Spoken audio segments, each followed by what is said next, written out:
Ayan guys, good morning. Ayan, nakabili po tayo ng bagoong na hipon. Ano ba tawag dito, pare? Sa inyo?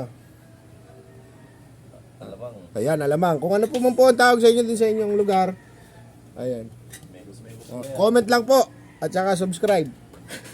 Yes na yes. Para malalaman kung saan nakarating ang video. Turuan po natin kayo ngayon paano magbagoong. Ayan, bagoong mga kayes ba. Lagyan ng sandamakmak na asin para umalat at na magkasakit sa bato. Ayan. Teka, ngayon, yung iba po pinapaa pero po tayo dahil medyo health conscious, kamay na lang po natin. Ayan. Nekos lang po natin dito. Ayan.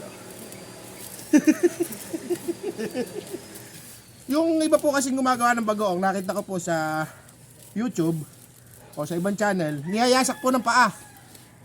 Sabi, ginagawa po nilang giniikan yung hipon. Ayan. Yan po sikreto ng masarap na bagoong. Kaya handa po natin ito para pagdating ng panahon ng paggulang ng mangga ng kapitbahay, alam na.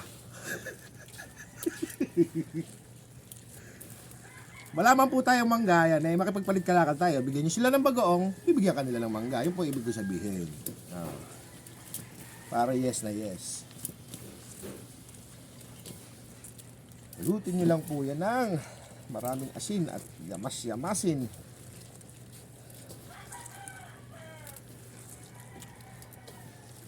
Yan naman po yung tanong. Ito po kasi first time natin gagawa ng bagoong. Ayan, at ikutan ng ikutan yung aking mga kaibigan. Kakay dito. Dahil naamoy nila yung bango ng bagoong. Talaga. Yes na yes.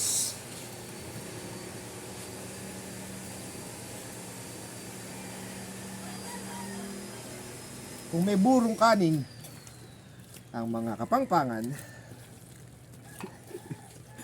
si yes ba, may burong hipon. Ayan.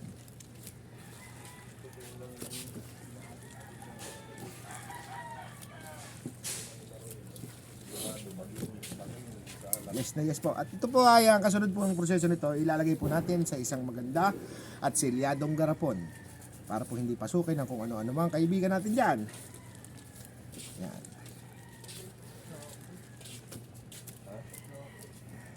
Yes na yes.